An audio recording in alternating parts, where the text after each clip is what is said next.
Good morning mga kapatid. Good morning. Happy New Year po. Happy New Year. Happy New Year. Ayan, ngayon tayo nagkita-kita eh. Happy New Year. Peace and community. Bago tayo magsimula, kapatid natin may cellphone, magtaas ng kamay. Ayan. Pakikuha ko ang cellphone at pakisilent po muna. Ayan, 2025 na mga kapatid. Isilent natin ang cellphone at tayo po ay dumating na sa ating church para hindi po tayo maistorbo sa ating pagpupuri at pagpasalamat sa ating Panginoon. Konting oras lang naman po ninyo isa-silent yan. At mamaya, maghapon nyo na naman po kausap yung cellphone ninyo. Ayan. Okay lang po ba yun? Okay. Ayan. Purihin ng Panginoon. And it's the year 2025. Unang linggo sa taon nito. Ang alam ko ay marami sa inyo ang galing sa pahinga o baka sa pagod. Yung mga laging nasa biyahe. The whole 2 weeks ng holiday natin. Pero kahit ano pa kung tulong ang gawin natin, ang tunay na mapahingahan ay makikita lamang sa ating Panginoon. Amen? Tayo po lahat din tumayo. At sa pagsisimula natin sa ating gawain, piliin po natin natin. Pastor, si Elder Galo, na pangunahan tayo sa panalangin. Tayo po natin manalangin. Dakilang Diyos, Amang Banal, kami po ay lubos-lubos ang pagpupuri, pagpapasalamat sa pagtataguyod mo sa amin sa isang buong taon, 2024. At sa unang araw, Panginoon, na kami ay magsasama-sama sa taong 2025, Lord, kami po ay nagpapasalamat sapagkat ipinagkaloob mo sa amin ang pagkakataong ito upang muli kami ay nagpuri, magpasalamat, maghandog ng lahat ng aming buong lakas upang maibigay sa iyo ang lahat ng kalwalhatian. Ama, sa araw na ito, umaasa po kami na ikaw ang siyang maglilinis sa bawat isa sa amin. Gawin mo kami karapat-dapat, Ama, sa aming gagawing paglapit sa iyo sa araw na ito. At umaasa kami, Panginoon, sa pakikisama ng iyong banal na Espiritu. Ang iyong paglalangis sa lahat ng mga itatayo mo sa aming harapan. Sa mga awit, sa mga manunugto, lalo tigit sa lalaking magdadala ng iyong mga banal na salita. Tinataas din po namin sa iyo, Panginoon, ang aming mga kapatid na ngayon ay wala pa sa lugar na ito. Ingatan mo sila, O Diyos. Dalhin mo sila sa lugar na ito upang makasama namin sila sa aming masiglang pananambahan. Ama, ang iyong banal na Espiritu ang mamuna sa amin sa pasimula hanggang sa katapusan. At ibibigay po namin sa iyo ang pinakamataas na papuri at pasasalamat sa pangalan ng aming Panginoong Jesucristo. Ang lahat ay magsabi na Amen. Praise the Lord! Praise the Lord! Amen. Bago ang lahat, kapitin mo na lahat ng sabi natin. Amen. Tanongin mo, kapatid, handa ka na bang ibigay ang todo bigay na papuri sa ating Panginoon ngayong 2025? Amen. Minsan ba palakpakan natin ating Panginoon? Praise the Lord! Praise God! Hallelujah!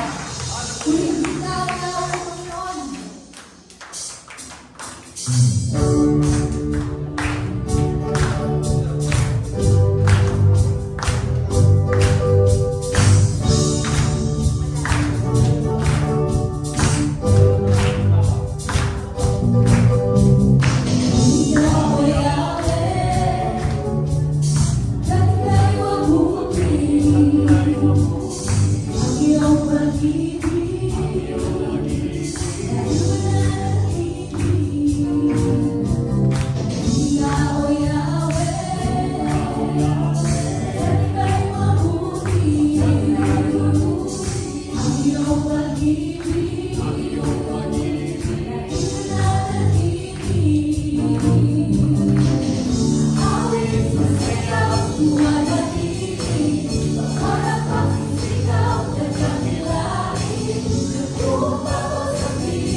worship you, Lord, in spirit and in truth, Jesus.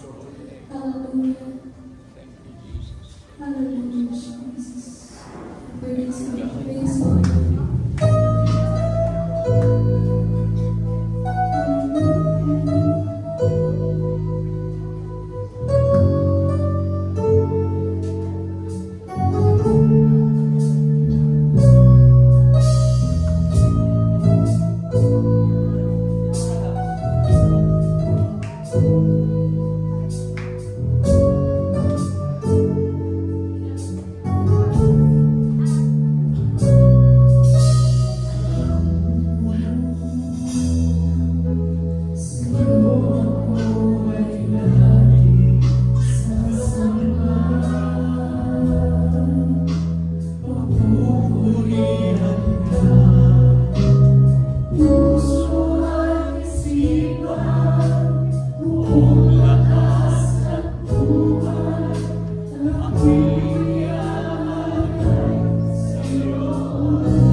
paalala sa atin ng awit, ikaw ang tunay na Diyos, wala kang katulad, nag-iisa, kaya dapat talaga mga kapatid, tuwing nandito tayo, todo bigay lagi dapat.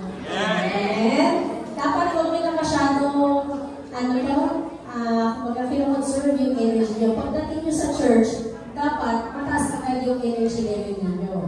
Amen? Kasi unang-una, pinagkalooban tayo ng buhay at kalakasan ng ating Panginoon. Na kung tutusin at any point in time, pag sinabi talaga ng Lord na kukunin na yan, kukunin na. Pero bawat pagkakataon na meron tayo para papurihan ang ating Panginoon, dapat talaga ay todo bigay lagi ang papuri natin sa Kanya. At sana, I pray and I claim na lahat ng Sunday, simula ngayong Sunday na ito, ay laging ganito ang number natin. Amen? Napakagandang tingnan ng bawat isa sa inyo.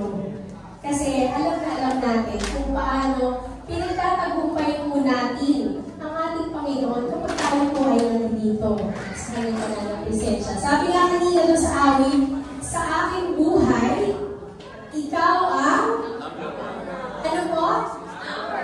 Pag number 1 po, ano po dapat yun? Lagi? Una. Ayan. Kahit anong mangyari mga kapatid, dapat unahin natin ang Panginoon. Kasi, kahit hindi tayo karapat-dapat, tinuna tayo ng Lord. Amen? Sabi nga, while we were sinners, Christ died for us. At hindi siya nagdalawang isip, kahit na makulit ka, kahit na minsan, inuutusan ka ng nanay mo, ayaw mo maghugas ng pinggan, laging wet-wet lang. Ayan. Diba? Pinili tayo ng ating Panginoon. So, we pray na from this Sunday, moving forward, lagi po natin pipiliin ang ating Panginoon. Kasi yan ay lagi yung tatandaan, pinili ka na. Amen? We are excited mga kapatid kasi next Sunday, ano po meron? Rap. Ayan. Ang rap po, normally, dati ginagawa po natin yan sa year-end Thanksgiving. Pero dahil marami din po na yun nga, pag nag-holidays na, ay umuwi na po sa kanilang mga pamilya, lalo na po yung may mga provinces, ay nilagay na po natin siya sa first part ng year. So, nagiging kick-off activity po natin to. Makakasama po natin next Sunday yung ating po mga kapatidan galing sa satellite church natin sa Taysan. So, sama-sama po tayo dito mga kapatid. And we are also claiming na come January 2026, parang maganda lang gawin yung rap natin ng malaking-malaki doon sa taas. Amen? Ayan. Kasi after po ng rap natin on January 12, sa January 13 po ay magsastart po yung construction ng ating second floor. So patuloy po ang panalangin natin mga kapatid para sa lahat ng ating mga pangailangan. At totoo na ang ating Panginoon ay gumagawa ng paraan sa lahat ng bagay na hindi natin maintindihan kung paano.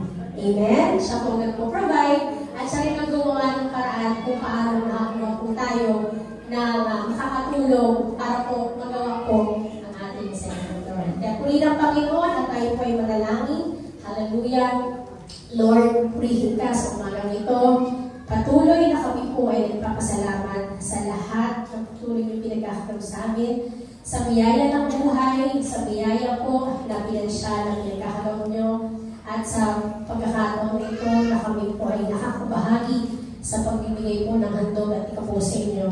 Lord, as this year comes, tulungan mo kami na lagi ay magtiwala sa inyo ng lahat ng aming pangangailangan ay patuloy po na ibibigay ninyo at ibubuhos nyo ang lahat ng bagay, siksik, hindi at umaabaw kung paano lahat ng bagay na ito ay nanggagaling din naman po sa inyo.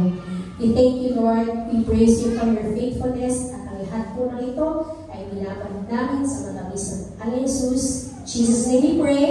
Amen. Amen. And sana po tayo ay ready na sa salita po ng ating Panginoon at muli siya po ay magbibigay sa atin ng kanyang mensahe for the year 2025. Tawagin po natin ang ating magagawa, si Brother Joe. Hindi lang happy, blessed New Year. Amen? Tayo pong lahat ay pinagpala ng Panginoon. Amen? Purihin ng Diyos, nagpapasalamat ako sa Panginoon sapagkat 6 months na po palang happily retired ang aking asawa. And God is continuously sustaining us. Amen? Sa lahat ng mga pangangailangan natin, minsan isipin natin, parang kulang. Pero pag tinignan natin, sapat, higit pa ang Panginoon sa ating mga buhay. Amen. Glory to Jesus. Tayo lahat ay tumayo. And if you have your Bibles with you, please open the book of Matthew chapter 28, verse 19 to 20. I know this is a very familiar verse po sa ating lahat. Ang sabi dito, therefore, go and make disciples of all nations, baptizing them in the name of the Father and of the Son and of the Holy Spirit, and teaching them to obey everything I have commanded you. And surely I am with you always to the very end of the age. Tayong lahat ay manalangin, dakilang Diyos, mapagpalang Ama. Maraming pong salamat. Muli ay dinako mo kami sa lugar na ito upang ikaw ay aming sambahin, pasalamatan, papurihan, at pagpalain, Panginoon, ang iyong mga salita. Lord, hinihiling namin na buksan mo ang aming mga pag-iisip, aming mga puso, na maintindihan namin ang lubos ang iyong mensahe sa amin sa umagang ito. Higit kami humihiling, Panginoon, ang paglalangis mo sa tao na itinayo mo sa aming harapan. Mangusap ka sa pamamagitan ng kanyang mga labi, at nawa po, Panginoon, ikaw ang makita at marinig naming lahat ngayong umaga. Ito po, Panginoon, ang aming hinihiling sa pinakamataas at makapangyarihang pangalan ng Yesu Kristo. Everybody say Amen. Amen. Babalik po tayo sa ating mga upuan. Glory to Jesus. Hallelujah. At sa umagang ito ay nais kong i-introduce sa inyo. Sino sa inyo may mga New Year's resolution? Amen. Meron tayong mga New Year's resolution na nakakagalingan natin yan, mga kapatid. Yung ating mga New Year's resolution. And aside from the resolution, mga kapatid, these are the things that we want to change. Yung mga bad habits, gusto natin baguhin. But it would be good, mga kapatid, that during the start of the year, you have a goal. Amen? Meron ka dapat na tinutumbok.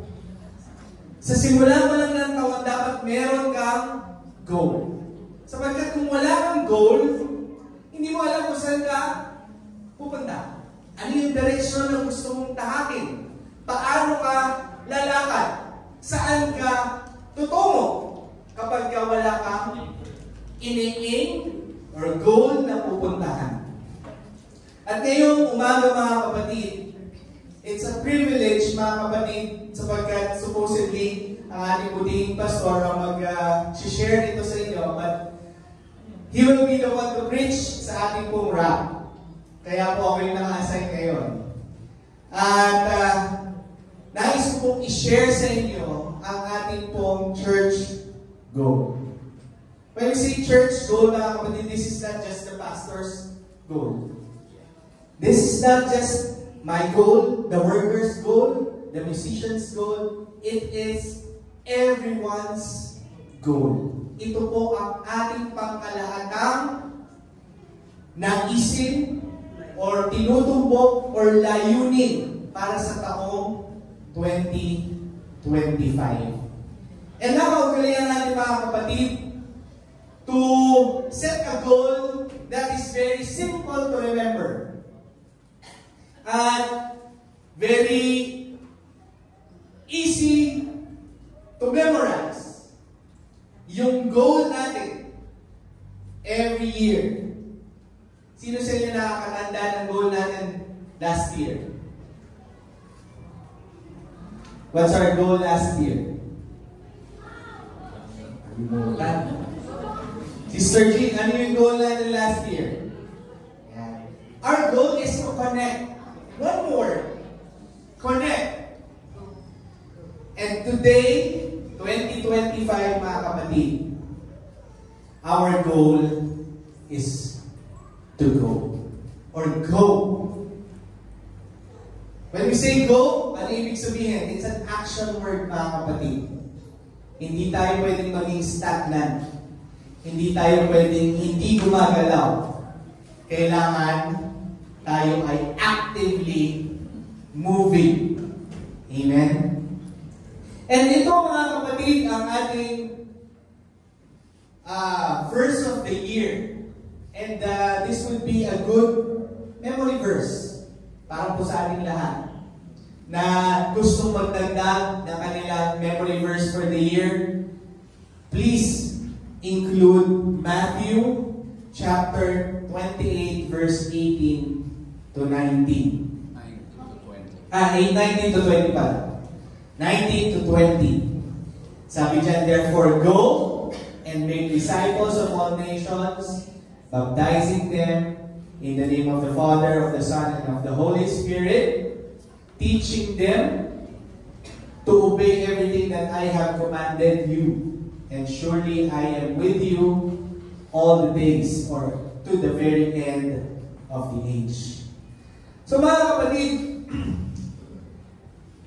when I say na ito yung goal natin, mga kapatid, of course, kailangan natin maunawaan ano ba itong memory verse na ito. Para kanino ba itong memory verse na ito? Ito pong verse na ito or commandment na ito ay hindi po lamang para sa mga pastor, hindi po lamang para sa mga preacher, ito po ay para sa ating lahat. Nag-agree ba kayo, mga kapatid? Gusto nyo ba na ito yung goal or ito yung commandment ng Panginoon na ibinigay sa inyo? Bago tayo magtumungo dyan, mga kapatid, na-experience nyo na ba na mag-represent kung kayo ay atleta? Nakasali na ba kayo sa inter-barangay? Sino sa inyo yung nakasali na sa inter-barangay? Taas kamay. Amen. Ayan. May mga tumaas ng konti, inter-barangay. Nag-represent ng any sport. Posible basketball, volleyball, yan. Sino naman sa inyo, mga kapatid, yung estudyante? Yan. Taas lahat ng estudyante. Yan. Sa mga estudyante, na-experience nyo na ba na na-assign kayo ng teacher nyo? Na-experience nyo na ba na mapili kayo to do something sa inyong classroom? Amen? Amen? Sino na naka-experience nyo? Magsabi, praise the Lord. Praise the Lord. Doon sa mga senior. Sa mga senior. Yan. Doon sa mga senior, meron kayong mga kaibigang seniors din. Yes. Tama? Marami. And minsan, doon sa mga okasyon ng senior, na-experience nyo na ba matokahan? Amen. Madalas. Na-experience ninyong matokahan ng isang bagay. Imagine, mga kapatid,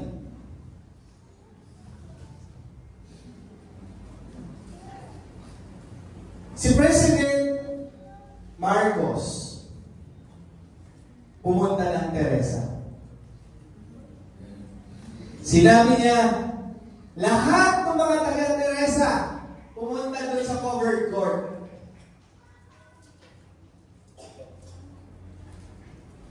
Siyempre, pupunta kayo.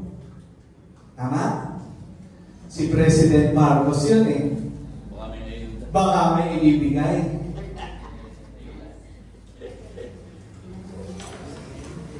Ngayon, habang nandito kayo sa covered court, nakita kayo ni President Marcos. Nakita niya, doon sa nakaupo sa harapan, very attentively listening to him.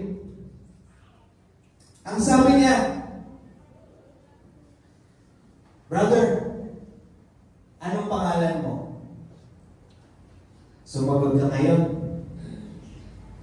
Sabi ni kapatid, President, ako po si Ding Dong. Ding Dong, pwede ba? Ikaw ang gagawin ko right hand to represent Teresa. Ikaw yung magiging appointed leader ko para sa aking kampanya.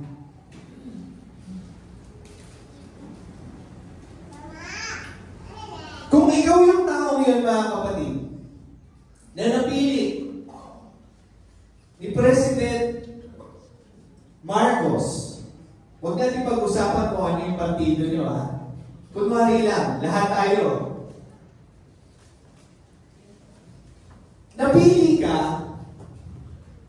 ni President Marcos to represent Teresa. Ano yung mararamdaman mo?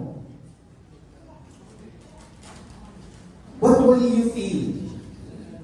Doon sa ganong pagkakataon na kapatid.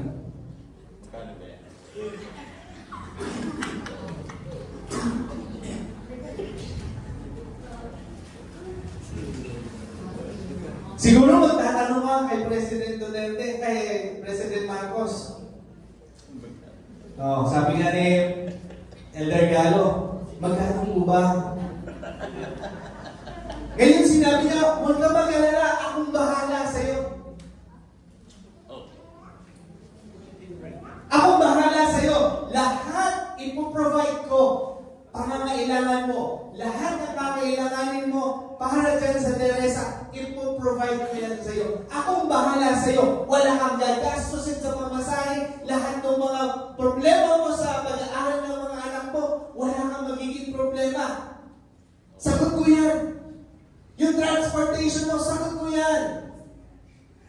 Meron ka bang extra bonus kapag ka ginawa mo ng mahusay yung trabaho mo bilang representative ng Teresa sa akin, bilang napili ko. Kailan po tayo mag-umpisa? Kailan po tayo mag-umpisa?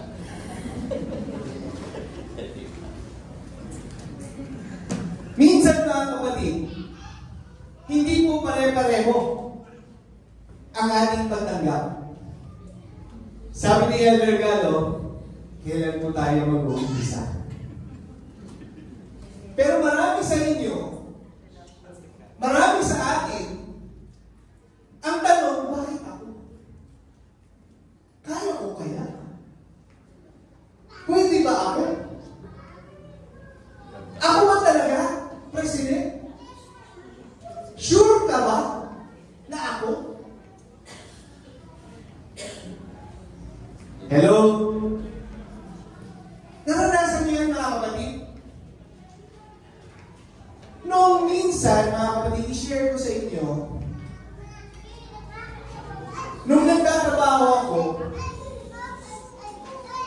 among sa employees, natatandaan ko, nung kinausap ako ng boss ko, to lead a team.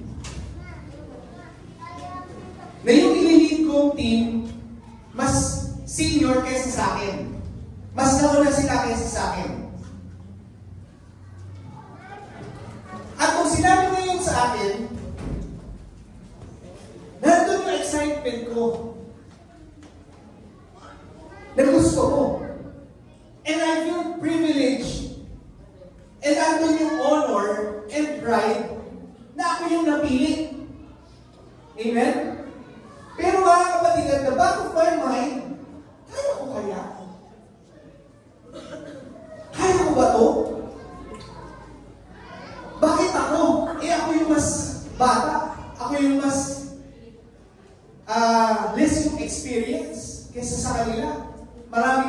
pala sa akin? Bakit ako? Yan yung mga tanong, mga kapatid, na tumatakbo sa isipan ko. And I believe, mga kapatid, na tayong lahat naka-experience ng ganitong bagay. Minsan sa ating mga buhay. Bilang mga tao, hindi natin na-realize and we have that thought kapag nabigyan tayo ng ganong posisyon, promotion, or sabi nga, mag-represent ng isang sport sa interbarangay, andun yung kaba. Amen? Na kaya mo kaya? Kaya ko kaya? At minsan, nandun din yung takot. Baka ako mapahiya. Tama? Pero mga kapatid,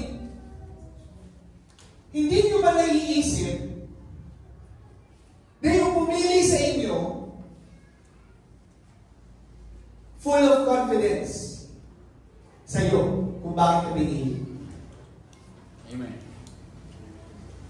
Kung ikaw ay estudyante, hindi mo ba naiisip na yung teacher, malaki ang kumpiyansa sa iyo? Kaya sa iyo binigay yung isang task na ikaw yung gawing leader. Sa inyo magkakaibigan, sa senior, hindi nyo ba naiisip na kaya ikaw yung tinukahan kasi malaki yung kumpiyansa sila, kumpiyansa yung mga kaibigan yung senior na kaya mo. Na meron kang abilidad na gawin yung bagay na tinoka sa iyo. Amen?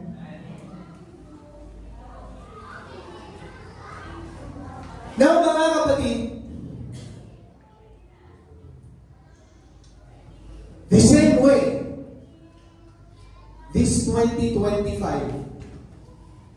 we need to realize that each one of you, each one of us that is here today, were handpicked by God. Pinili ka ng Diyos. Hindi ka pinili ni President Marcos. Pinili ka ng Diyos. You were picked, you were handpicked by the God of gods, by the King of kings, by the Lord of lords. Mas mataas kaysa kay President Marcos. Mas mataas kaysa sa principal. Mas mataas kaysa sa boss. Mas mataas kaysa sa manager. Siya ang pinakamataas sa lahat ng mataas sa mundong ito. At yung Diyos na yun, mga kapatid, ang pumili sa iyo. Palakpakan natin ang ating Panginoon.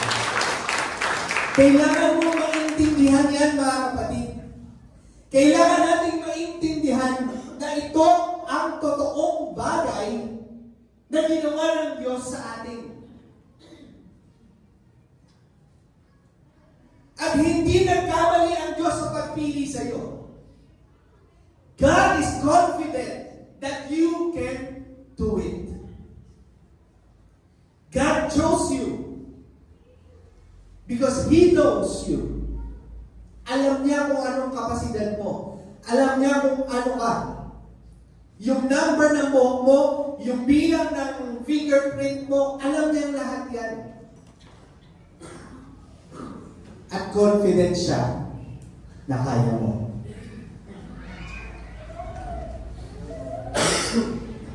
In John 15, verse 16, nasabi diyan, Jesus said, "You did not choose me, but I chose you and appointed you that you should go and bear fruit, that your fruit should abide, so that whatever you ask the Father in my name, He may give it to you. This is the reality, mga kapatid. Kung iniisip natin na pinili natin ang Diyos, hindi. Diyos ang unang pumili sa atin. Inalis niya tayo doon sa pangit na kalalagayan at nilagay niya tayo sa magandang kalalagayan. You were handpicked by God and put you here. Sabi ni Sister Jean, sana ngayong 2025, ganito lagi ang ating bilang. Sino sa inyo ang gusto maging successful? Amen. I am reading this book and I'm not finished reading the book. And the title of the book is Greed. You know what is greed? Yung good morning, good evening, then greed ay yung gigil. G-R-I-T. Yung panggigigil. Sabi ko sa libro, sa West Point University in US, this is one of the hardest universities in the US for military. Para ka pumasa doon, hindi po pwede na wala kang dunong. At hindi rin po pwede na meron ka lang dunong, wala kang katawan. Wala kang malakas na pangkatawan. Pero alam niyo ba, mga kapatid, na 20% lamang ang gumagraduate sa West Point. Maraming qualified ang pumapasa na marunong, malakas na katawan, pero bakit 20% lang ang nakakatapos? At ang sabi doon, yung 20% na yun, sila mo yung average. Hindi sobrang talino, hindi sobrang lakas, average lang. Pero sila yung nakakatapos. And one aspect na meron sila ay yung gigil. Yung pagkigigil na gusto nilang makatapos. That greed, mga kapatid, na gusto nilang matapos yung sinimulan nila. Tinitingnan ko, mga kapatid, if in the world they have that greed to be successful, to be on top, why not those Christians have the same greed to finish the task and commandment that God had picked to appoint you to do the job?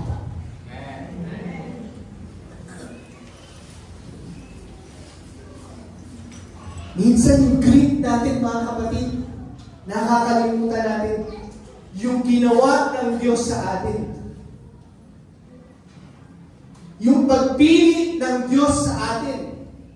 Na yung greed na yun, mga kapatid, yung gigil na yun, na i-share yung pagmamahal ng Panginoon, na i-share yung gospel ng Panginoon, nawawala.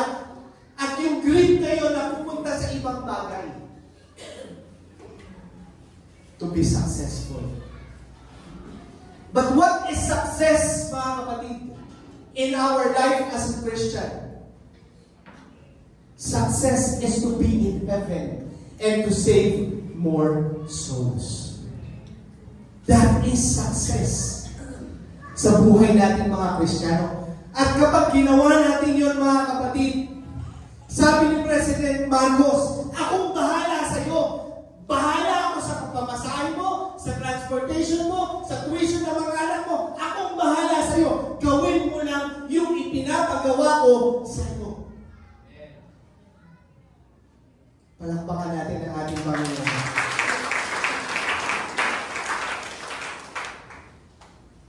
And we are all guilty about this, mga kapatid. For 2024, meron tayong mga resolutions. Meron tayong mga goal. And this is one goal that we should be aligned with everyone. Ito dapat yung pare-parehas tayo na ito yung ini-aim natin.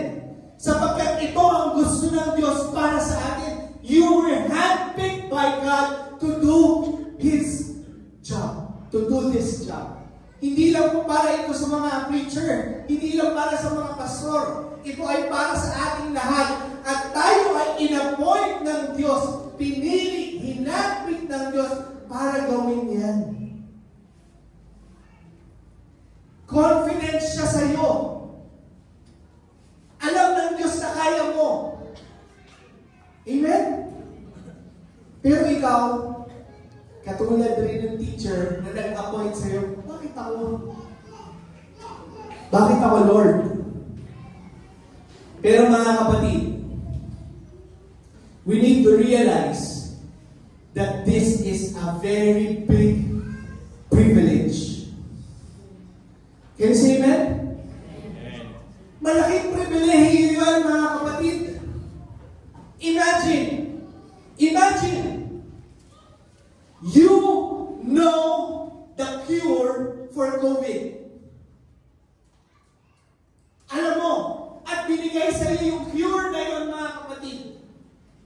Alam mo, na itong cure na ito ang makagagaling sa milyon tao na nagkasakit ng COVID. Ikaw, nasa iyo yung antidote para sa COVID-19. Alam mo yun. How would you feel? You will feel privileged kasi alam mo, nasa iyo yun, na ikaw ang may sagot, kasagutan dun sa sakit ng COVID-19. Na ikinamatay ng maraming tao, na buong mundo apektado. Pero nasa iyo yung gamot. You have that privilege, mga kapatid. At alam mo na kahit anong mangyari, magka-COVID ka, hindi ka mamamatay. Amen? Same thing with the gospel of God. You have the cure. We have the cure for the sin that will cause death of million people.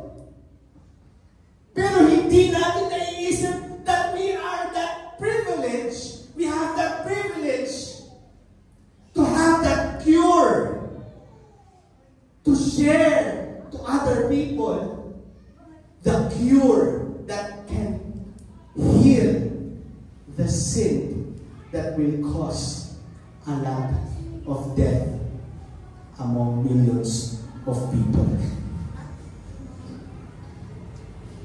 Nare-realize ba natin yan, mga kapatid? Hindi natin yan nare-realize. Kasi kung na-realize na natin yan, mga kapatid, kulang pa itong silya natin dito. Pare-parehas tayo, mga kapatid. We haven't realized that privilege that you have the cure to heal sin that can cause everlasting death. Amen?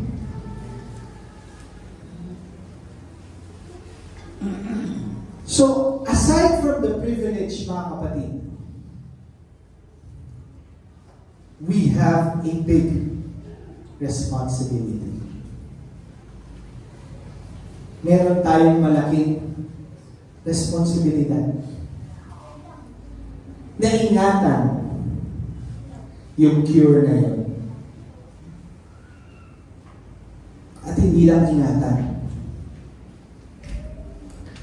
ipamahagi yung cure sa iba. Same as what Matthew,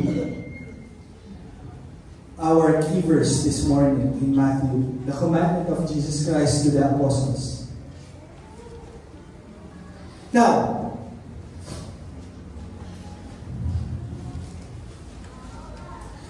sabi ko nga kanina, marami sa atin takot sa responsibility. Amen? Takot kayo maging pastor eh. Takot tayo maging ministry head. Takot tayo maging MC. Takot tayo mag-share. Bakit? Kasi takot tayo mapahiya. Bakit? Kasi meron tayong pride na inaalagaan. Pero imagine mga kapatid, pakuhin natin yung mindset natin. Let's change our mindset. Sabihin mo sa katabi mo, change your mindset. Yeah. Change your mindset. Bakit? If you have the right mindset, we will have the right action and we will have the right result. Katulad ng sinasabi ko dun sa book na binabasa ko, yung greed. It is a very good mindset to be successful kung meron ka ng gigil sa lahat ng mga bagay na ginagawa mo. Nandun yung panggigigil mo. Pero mga kapatid, if they have greed in the world, we should have greed in Jesus. Yung panggigigil doon sa ginawa ng Diyos na i-share sa iba, yung ginawa ng ating Panginoong Diyos sa pagliligtas ng maraming tao at kaluluwa. If we have the same greed, mga kapatid, ano sa tingin ninyo ang mangyayari? We will be successful. We will be successful. Sabihin mo sa katabi mo, you will be successful. Yan.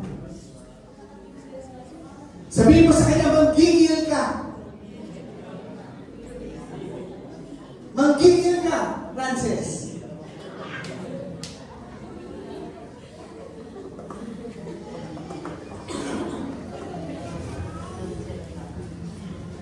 Sabi ko nga kanina,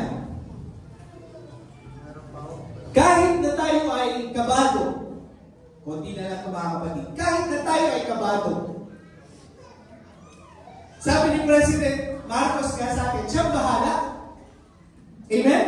Amen. Kasi kumpiyansa siya sa'yo.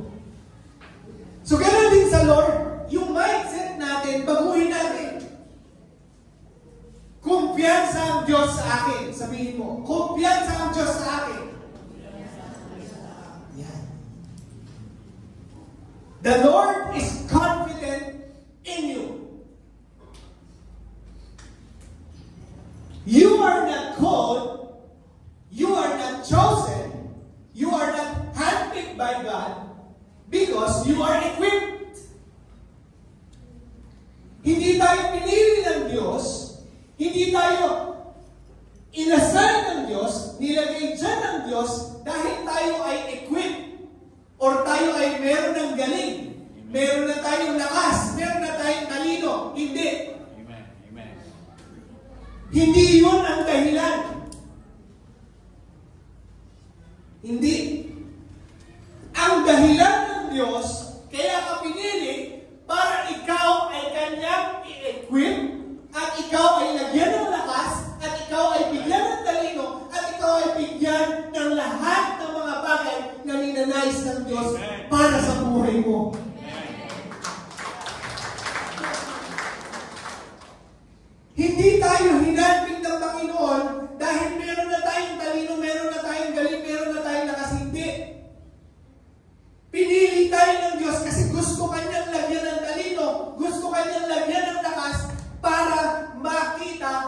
inyo ang kapangyarihan ng Diyos.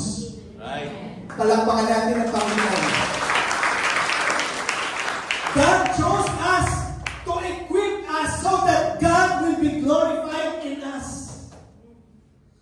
Hindi tayo pinili ng Diyos dahil magaling na tayo. Amen. Kundi tayo ay pagagalingin ng Diyos. I-equip tayo ng Panginoon sa pamamagitan ng Kanyang banal na Espiritu. Sino sa inyo naniniwala that there is power in the Holy Spirit of God? Amen. Yan ang katuon natin, mga kapatid.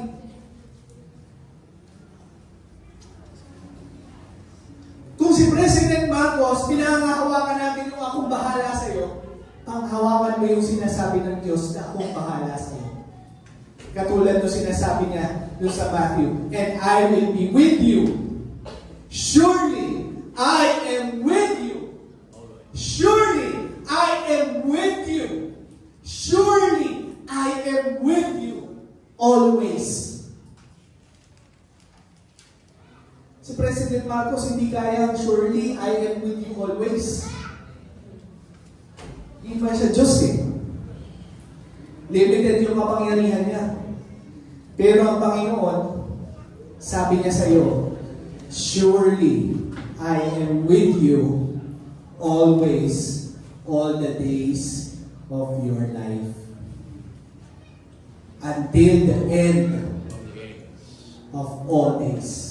Of all ages. Basahin natin, mga kapatid, in Acts 1:8. Ang sabi dyan, but you will receive power when the Holy Spirit comes on you, and you will be. Operative word, and you will be. Anong sabi? But you will receive. You will receive. Ibig sabihin, gagawin, mangyayari, papapangyarihin. You will receive power. After that, the Holy Spirit comes on you, and you will be my witness. Ano ang kulang? Bakit hindi tayo nagkakaroon ng ganung grit, mga kapatid? Ano ang kulang? Bakit wala tayong boldness?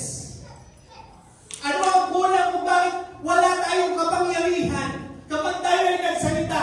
Because we do not have the Holy Spirit of God.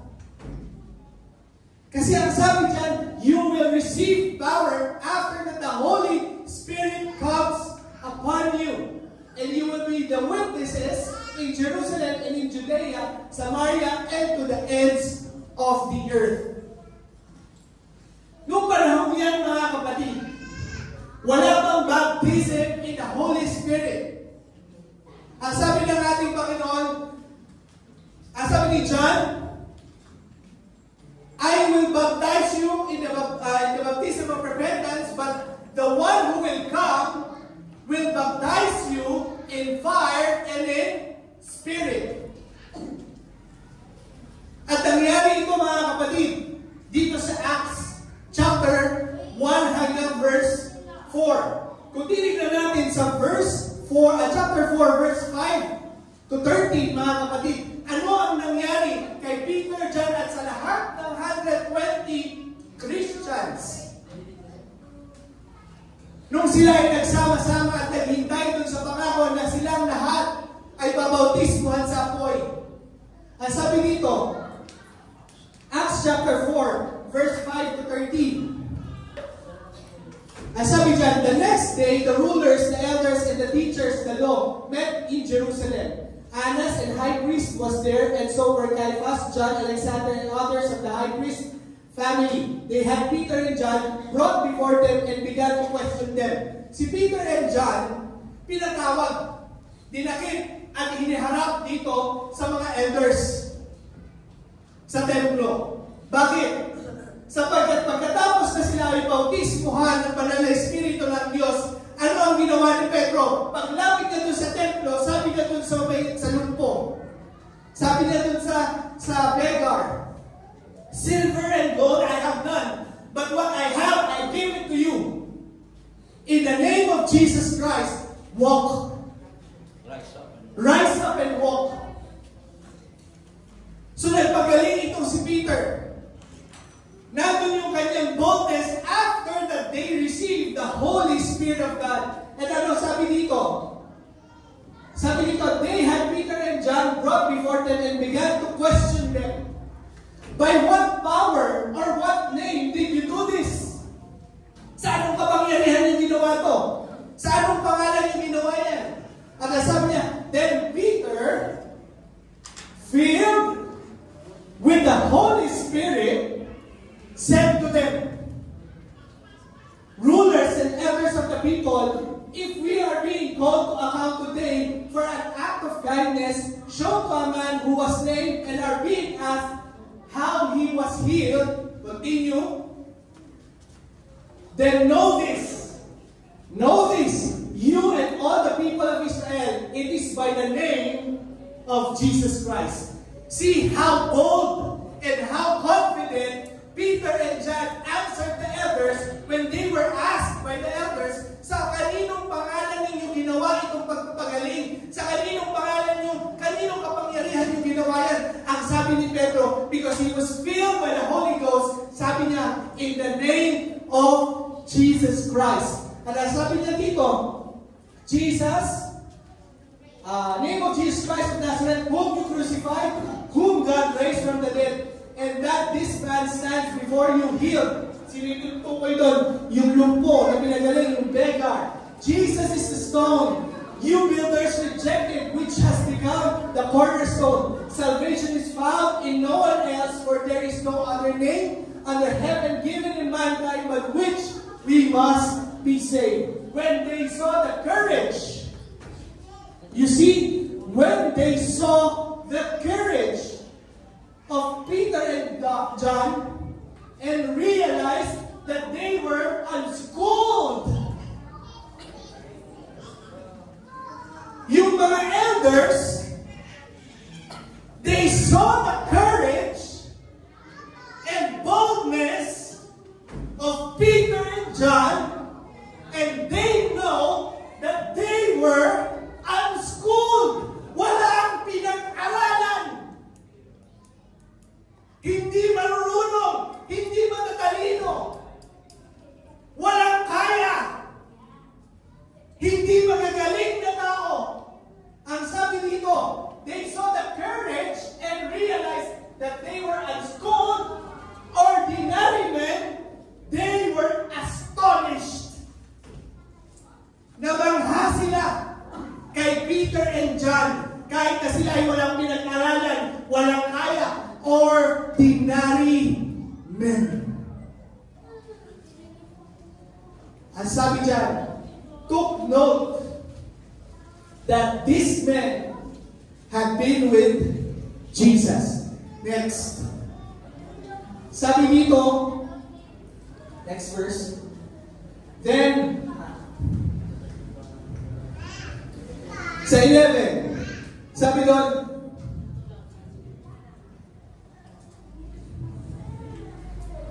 ayun na pala, last na yun. Sorry, 13 lang pala. Now they saw the boldness, Peter and John, and perceived that they were uneducated, common men. Palakpakan ng Panginoon! Sino sila yung mga unschooled? Magsabi, praise the Lord! O, kita nyo na, kayong lahat matatalino. Kayong lahat hindi unschooled, but you were chosen by God, and you will have the courage after that the Holy Spirit comes upon you. Palakpakan natin ang Diyos. That's what we need. Yun ang kailangan natin para maging matapang tayo at mas astonish ang mga tao sa kapangyarihan ng Diyos sa pamamagitan mo. Amen. Amen. Common men yan, ordinary people yan, mga kapatid. Pero ang sabi ng mga elders, they were surprised and astonished by the boldness and courage of these unschooled, ordinary men. Isaiah 6:8, mga kapatid. Then I heard the voice of the Lord saying, whom shall I send? And who will go for us? That's the question. That's the question. Our goal is go. But who will go? It's up to you to answer. And I hope, mga kapatid, that we have the same answer as Isaiah. Sabi ni Isaiah, here I am, send me. Pinili tayo ng Diyos, tinawag tayo ng Diyos. Hindi dahil matalino ka, hindi dahil kaya mo, kundi dahil bibigyan ka ng kapangyarihan ng Diyos para makaya mo. And He is just waiting for us to say, send me and I'll go. Send me and I'll go. Nasa sa inyo, mga kapatid. That grit, yung gigil, mga kapatid, alisin natin. I-channel natin sa tamang bagay. Hindi masama yung sinasabi ng libro para maging successful. Pero mga kapatid, what is success without Jesus in our life? Amen? Anong success meron ka kung wala naman ang Panginoon sa buhay natin? Same thing sa mga tao sa labas. You have the cure para sila gumaling. So ngayong umaga, mga kapatid, let's ask God to fill us with His Holy Spirit and receive power sa kapangyarihan ng Kanyang banal na Espiritu in order for us to be bold and courageous in sharing His gospel. Amen? Amen. One goal, mga kapatid, next week, na ating lahat, can you share to one person the good news? Just share. Regardless, kung tatanggapin niya o hindi, just share. Challenge natin yung sarili natin to just share. Just share. And let the Holy Spirit move in your speech when you share. Amen? Tayo lahat ay tumayong ngayong umaga. Glory to Jesus.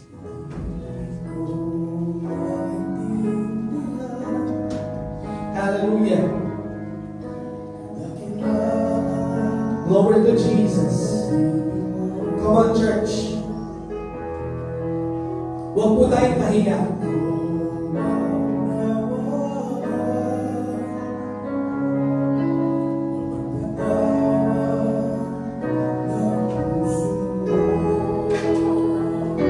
Huwag mo itindihin yung katabi.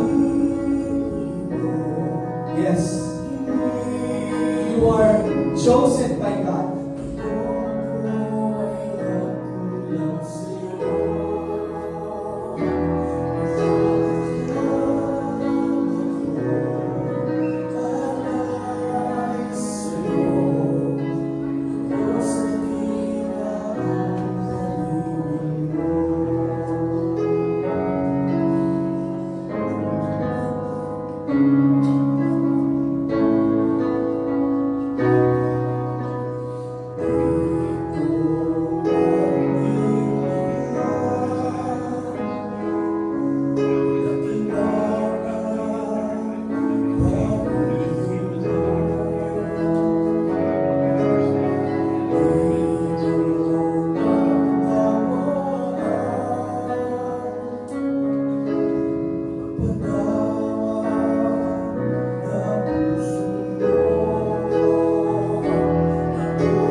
buhay ko. Ako'y pinili mo, inibig mo. Iyong ako ay nagkulang sa'yo. Masasalamat ko, alay sa'yo. O Diyos, dakila ka sa buhay ko. So let's all pray. Dakilang Diyos, mapagpalang Ama, kami po ay narinito, lumalapit sa iyo, banal na trono. Narito ang mga katas ng ubas at ang tinapay na simbolo ng iyong pong dugo at ng iyong katawan. Lord, bless this. In the name of Jesus Christ, as we partake, Panginoon, sa aming pong pag-alala sa iyong pong ginawa sa krus ng Kalbaryo. Huwag mo po itong gawing sumpa, bagkus maging pagpapala po sa bawat isa sa amin na tatanggap nito.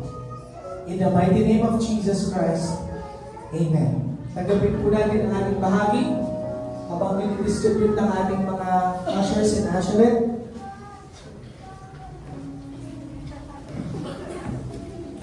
For I received from the Lord what I also delivered to you, that the Lord Jesus on the night when he was betrayed took bread, and when he had given thanks, he broke it and said, "This is my body, which is for you. Do this in remembrance of me."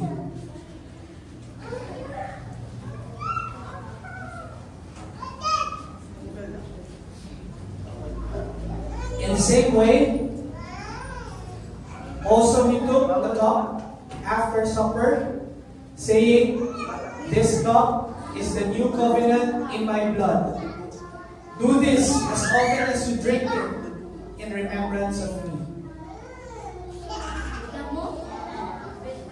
So again, mga kapatid, next week is our wrap.